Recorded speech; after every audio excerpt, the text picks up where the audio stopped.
அப்பா இவங்க 2 பேரும் ஒருத்தர் உயிருக்கு உயிரா நேசிக்கிறாங்க. ஆனா இவங்களை பிரிச்சே தீரணும்னு கங்கணம் கட்டிக்கிட்டு அலையிறாங்க இவங்களை பெத்தவங்க. இப்ப இவங்களுக்கு போறதுக்கு இடம் இல்ல, இருக்கிறதுக்கு வீடு இல்ல, சொந்தம்னு ஆதரிக்கிறதுக்கு யாருமே இல்ல. அதனாலதான்ப்பா நான் இவங்களை இங்க கூட்டு வந்தேன். இதான் பிரச்சனையா? போடா பைத்தியக்காரா, நான் ஏதோ பிரின்சிபால் கைய வெட்டிட்டேன், நாளைல இருந்து ஸ்ட்ரைக் பண்ண ஆள் கூட கேப்பீங்கன்னு நினைச்சிருந்தேன். டேய் நீ சொன்னாலும் சொல்லாட்டியும் இந்த நிமிஷத்துல இருந்து இவங்க 2 பேரும் இந்த ஆண்டாள் குப்பத்தை சேர்ந்தவங்கடா. இந்த குப்பத்துல இருக்கிற ஒவ்வொரு ஆணும் பொண்ணும் குழந்தையும் பெரியவங்களும் இவங்களுக்கு சொந்தக்காரங்கடா. டேய் பெரிய படைய வந்தாலும் சரி இவங்க 2 பேரும் ஒண்ணும் பண்ண முடியாதா? நான் ஏதோ பெரிய பிரச்சனை சொல்றேன்னு நினைச்சிட்டு மோரை குடிச்சு இருக்கிற போதை இறக்கிட்டேன். இதெல்லாம் போதை அடிச்சுட்டு கேட்க வேண்டிய விஷயம் இல்லையா? புறாகல எப்பா இவங்களை பார்த்த உடனே கண்ணு துணமா வெட்டுறதுக்கு இவனோட அண்ணனுங்க அருவாளோட அலையிறானுங்கப்பா. அண்ணனுங்க மட்டுமல்ல, கூடவே அடியாட்களும் இருக்காங்க. அவங்க எம்எல்ஏ கை வச்சிட்டாங்கப்பா. அப்ப மட்டும் ஜீவா அவனுங்க கையில சிக்கிருந்தான்னா நிச்சயம் இவன் தலையவே அவனுங்க எடுத்துருப்பானுங்கப்பா. அப்பா அவனுங்க உறுதி அங்க வருவானுங்க. ஓட தம்பி, நீங்க பெரிய இடத்து பிள்ளைங்க. கருவாட்டு வாசத்துல கவச்சி நாத்தத்துல இந்த குளிர்ச்சியில உங்களால இருக்க முடியுமா? இருப்போம். அப்புறம் என்ன, எங்களை மீறி இந்த ஆண்டாள் குப்பத்தில இருந்து ஒருபடி மண்ணை கூட அசலா வந்து எடுத்துட்டு போயிட முடியாது. ஆனா அதுக்கு முன்னாடி நீங்க 2 பேரும் எனக்கு ஒரு சத்தியம் பண்ணி கொடுக்கணும். ஏன்னா இப்பெல்லாம் காய்ச்சல் தலைவலி மாதிரி காதலுங்கிறது வாலிபத்துல வர வியாதி ஆயிருச்சு. ஆனா அது வலிதான், நெஞ்சு வலி மாதிரி. உடம்புல உசுறு இருக்கிற வரைக்கும் அது இருக்கணும். சாகிற வரைக்கும் இவனை பிரிய மாட்டான நீயும், உன்னை பிரிய மாட்டான் இவனும் எனக்கு உத்தரவாதம் கொடுத்தா உங்க உசுருக்கும் உசுருக்கு மேலான காதலுக்கு நான் உத்தரவாதம் தர்றேன். நாங்க 2 பேரும் எப்பவும் ஒண்ணா இருப்போம். எப்பவும் நாங்க பிரிய மாட்டோம். சாவு வேணா எங்களை பிரிக்கலாம். டேய் நல்லா கேட்டுங்கடா, இந்த நிமிஷத்துல இருந்து இவங்க 2 பேரும் இந்த ஆண்டாள் குப்பத்தோட சொத்து. டேய் இவ்வளவு பெரிய ப்ராப்பர்ட்டி கிடைச்சிருக்கு, ஏன் ஓடிருக்கீங்க? ஜாலியா இருக்குடா.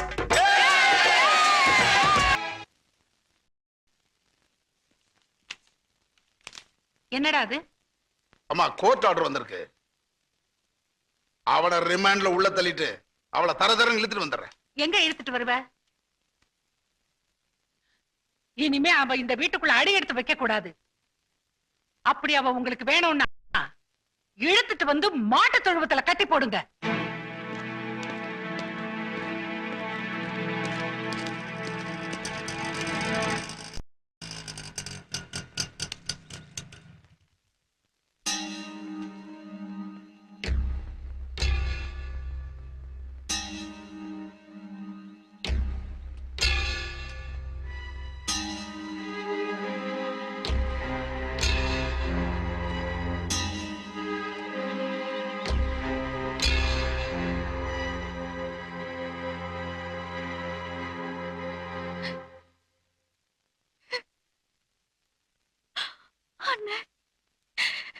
கர்த்தர் மேல சத்தியம், அம்மா மேல சத்தியம், என் அண்ணங்க மேல சத்தியம், நான் கெட்டு போகல.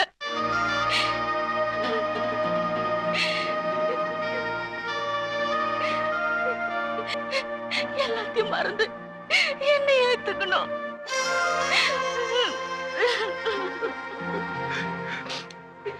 என் தங்கச்சியாச்சே, நீ கெட்டு போக மாட்டேன்னு எனக்கு தெரியும்.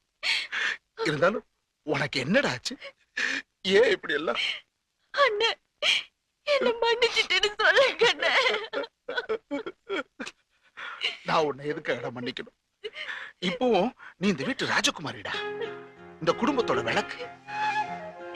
அழக்கூடாது. போடா.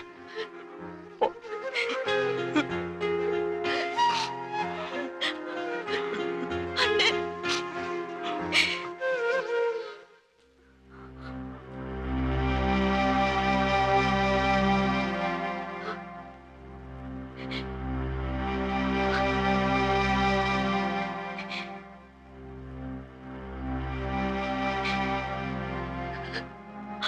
அம்மா, நீ ஒண்ணு சொல்ல வேண்டாம். அது தாக்குற சக்தி எனக்கு இல்ல. நீதான் வந்துட்டியே, அது போதுங்க.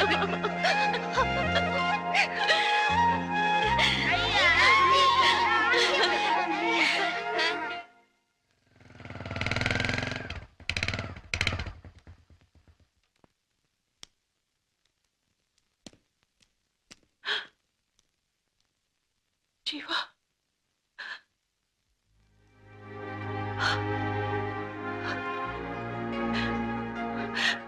மன்னிச்சிருங்கம்மா.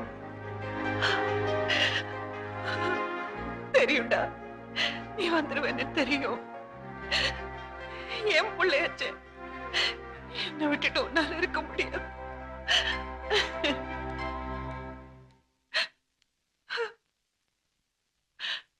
பாத்தீங்களா, நான் சொல்லல அவளை விட்டுட்டு வந்துருவான்னு. நம்ம ஜீவா வந்துட்டா.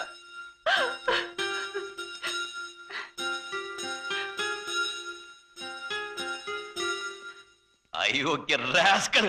கலக்கிட்டடா. ஐயோ, கலக்கிட்ட. அப்பா வாய்க்க. வாய்க்கடா. வலிக்குதுங்கறல்ல. ஐயோ, வலிக்குதுங்கற. 3 நாளா நம்ம தவிக்க விட்டுட்டு போயிட்டானே, நமக்கு எப்படி வலிச்சிருக்கும்? அடவா. ரொம்ப சந்தோஷம்ப்பா. இப்பதான் என் மனசு நிறைஞ்சிருக்கு.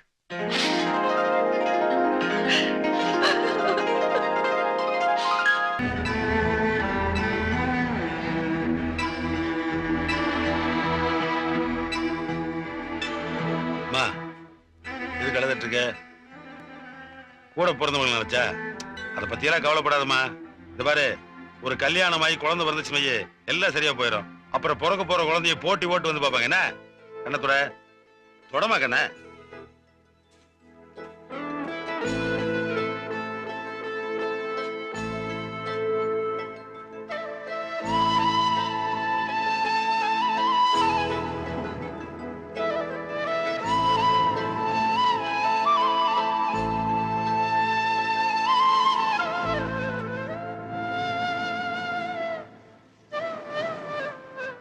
கேசவனோட அப்பா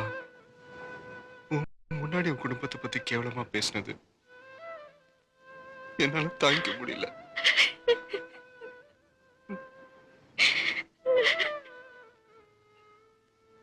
கொஞ்ச நாள் போனா உன் அண்ணனுங்க சம்மதிப்பாங்கன்னு சொன்னியே, அந்த நம்பிக்கை இப்பவும் இருக்கா? இல்ல, போயிடுச்சு. எனக்கு அந்த நம்பிக்கை இருக்கு. ஒருத்தர் மனசு வச்சா எல்லாம் நல்லபடியா நடக்கும். யாரு? என் அம்மா. நான் போய் எங்க அம்மா பார்த்துட்டு வரட்டுமா? இப்ப வா. ம். தனியா வா. ஆமா, இங்க யாருக்கும் தெரிய வேணாம். தெரிஞ்சா என்ன விட மாட்டாங்க. நான் போயிட்டு உடனே வந்துடுறேன். ஒருவேளை நான் திரும்பி வரும்போது எங்க அம்மாவும் கூட வந்தாலும் வருவாங்க.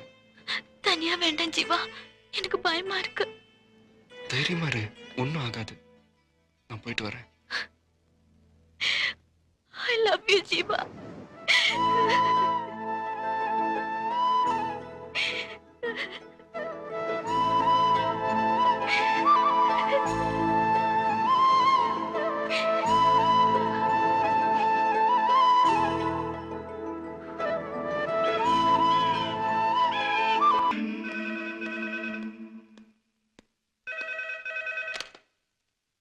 ஹலோ, நான் தான் ஜீவாவோட ஃப்ரெண்டு ராகவன் பேசுறேன்ப்பா. எப்படி இருக்கீங்கப்பா? எல்லாரும் நல்லா இருக்கீங்களா? நல்லா இருக்கோம். ஜீவா உங்களை பார்க்கணும்னு சொன்னான். என்ன திடீர்னு? ஒண்ணும் இல்ல, சும்மாதான். அதானே பார்த்தேன், நான் பயந்தே போயிட்டேன். இதோ புறப்பட்டு வந்துட்டு இருக்கேன். எங்க இருக்கா? உள்ள இருக்கான். ஓ,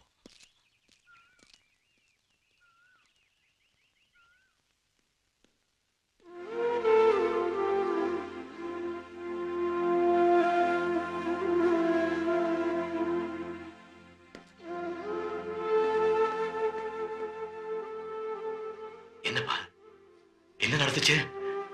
ஒரு சின்ன தகராறு. எவன்டா உன் மேல கை வச்சது சொல்லு. வேண்டாம்ப்பா, தப்பு என் மேலதான். அதுக்குதான் இந்த தண்டனை. நான் எல்லாத்தையும் மறக்கணும்னு நினைக்கிறேன். என்கிட்ட எதுவும் கேட்காதீங்கப்பா, ப்ளீஸ்.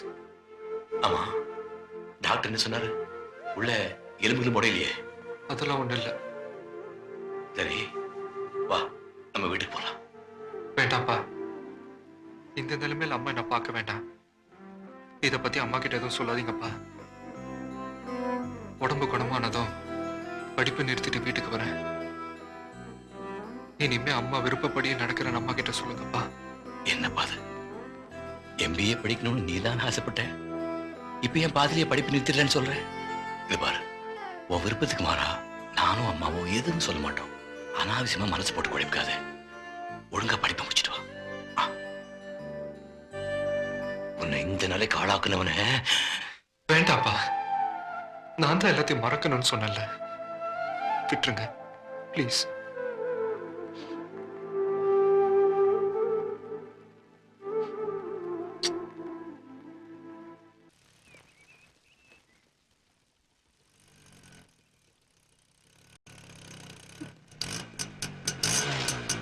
நில்லு நில்லு.